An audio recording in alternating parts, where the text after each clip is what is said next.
Mark Carney in Europe on his first trip just days after becoming Canada's Prime Minister, seeking support from allies in France and the United Kingdom. How did it go? Let's bring in the front bench, former senior advisor to the Liberal Ontario governments of Dalton McGuinty and Kathleen Wynne.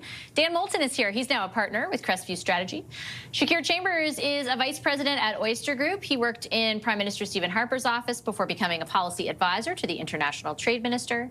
Communications and Government Relations strategist George Soule was the former director of communications for the federal NDP. And rounding us out tonight, Laura Stone is a Queen's Park reporter with the Globe and Mail. Hi, everybody. Happy Monday. Very good to see you. Dan, I wanted to start off with a strategy question. We haven't all convened since the swearing in. There was the cabinet, the signing in the cabinet room about the carbon tax, and now this trip to Europe. What ultimately, like in the aggregate, is the strategy there from the Liberals? Well, I think it's a demonstration of quick action, right? I think we saw on Friday after the swearing in the early move to dispense with the carbon tax as a political issue, and then some communications on that over the weekend was we're fast, we're action-oriented, we're getting things done. And I think sending him on this global tour, as it were, helps to create images for the media cycle, frankly, that demonstrate Mark Carney's the new boss. There's a new sheriff in town. He's the prime minister. You've got him there with Emmanuel Macron, with Keir Starmer, with the king. Like, these are the kind of images that send the message that he is the prime minister and he's moving quickly. The reality is I don't think the expectations are very high about what he's going to bring home from these meetings either. I think it's just about sort of having him comfortable in these environments, which of course he is, having been the governor of the Bank of Canada and of England. These are familiar territories to him. And so really it is an optics activity, I would say, more than anything else. It's about sending a message back here at home. And with the likely election call later this week, the more time Mark Carney is spending with world leaders than he is engaging in domestic politics, I think it's to his political advantage in this very moment.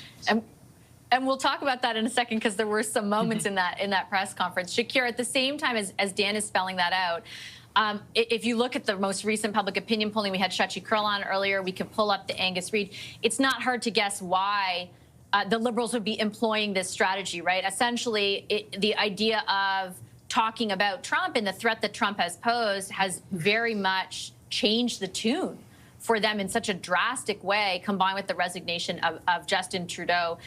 Your thoughts on the trip to Europe and from a political perspective, what it does or doesn't do for them? Yeah, listen, I agree with Dan to a certain extent. I mean, for optics, it makes sense. It presents Carney in a very statesmanlike way. But I still think, you know, coming home empty-handed, I don't understand what the trip was for. You know, he said it was about deepening trade, deepening security. We have trade issues with France. We have trade issues with the UK, you know, trying to launch a bilateral agreement. We couldn't get any progress or any commitment to kind of move these things forward. To Dan's point, Mark Carney, when he was sworn in, he said he's a man of action. I think to be a man of action, like, don't talk about it, be about it. Do something to bring back some level of progress. I think the empty-handed nature of this trip will raise some questions. I know we're going to get into it a bit later, but I think the more Mark Carney goes out in front of media, the better it is for Conservatives, because he does have a lot of gaffes and he does have a lot of issues that are going to start raising even more questions on whether he's suitable to be in this position. Okay, let's talk a little bit about sort of the back and forth. I'm going to play it for our audience around. It's sort of the second time the Prime Minister has gotten a question. He also got one on Friday about, so he put all his assets in a blind trust. He did so in other ethics requirements in advance of when he was required, which he keeps pointing out. Steph Levitz and Rosie Barton over at CBC kind of pushed him on that, and there was a back and forth there. We'll play some of it right now. You'll campaign in a coming federal election, most likely within the next 120 days, and are serving as Prime Minister now, with Canadians not being aware of what potential conflicts of interest What possible conflict would you have, Stephanie? Stephanie, I'm complying with the rules. I'm complying with the rules in advance. Point final. Are you saying you are not open to any conflict of interest? As someone who spent most of his time in life in the private sector, there's no possible conflict of interest in your assets. It's very difficult to believe. Look inside yourself, Rosemary. I mean, you start from a prior of conflict and ill will. I have served in the private sector. I have stood up for Canada. I have left my roles in the private sector at a time of crisis for our country. I'm complying with all the rules. Your line of questioning is trying to invent new rules.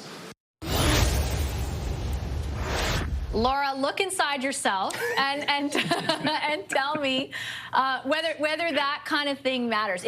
I found it was specific, particularly to any questions, and same on Friday, to do with his assets. Essentially, the question they keep asking is like, did you have a conflict of interest before they were in the blind trust? And he doesn't like the premise of the question. Look, I think the tone absolutely matters in how you deal with the media and how you deal with questions you don't necessarily like, you don't want to answer.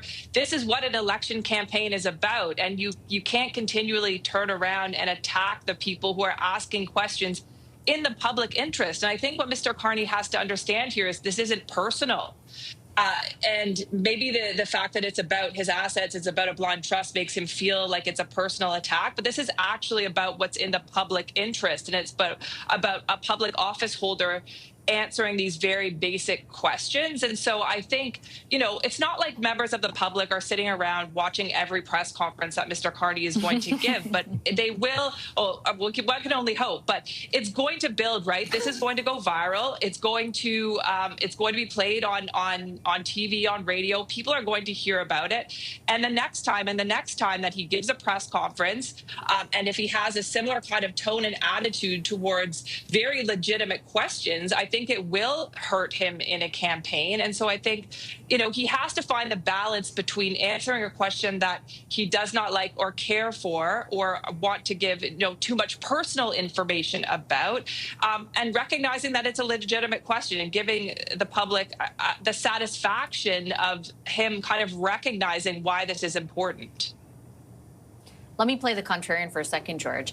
I mean, I'm old enough to remember the leader of a political party eating an apple during an entire interview, and it certainly didn't hurt his numbers when they were on the ascent. Maybe Mark Carney feels that this kind of thing won't hurt his as he's on the ascent now.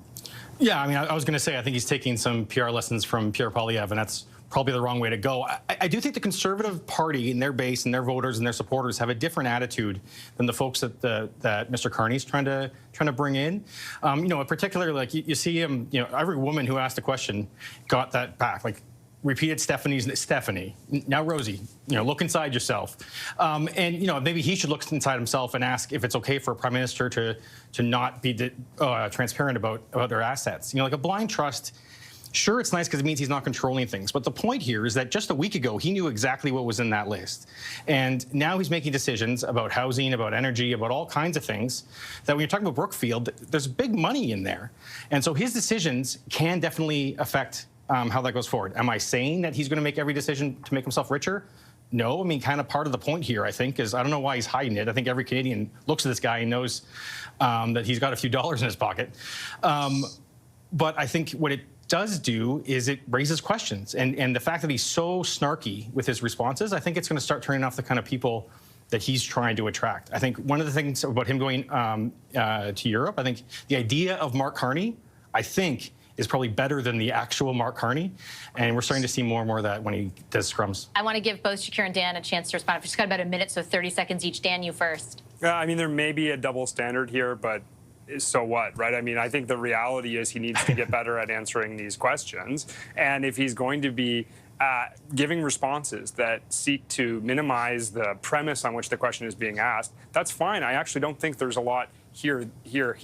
Then he's got to stick to his script, keep his answers brief, and minimize the continued coverage of an issue that really I don't think he sees there being a huge issue around. Shakir? Yeah, I would just say if the media is relentless on this, he has to find a way to actually address this question, right? The more he doesn't want to disclose, the more he just kind of brushes it off, the more people are going to wonder, what does he actually have to hide? And I'm pretty confident the Conservative Party will drive that narrative forward. It plays into this whole sneaky thing they're pushing forward. So him and his team have to find a way to address this directly. Okay, I'm going to take a quick commercial break. The five of us will address another question directly after that.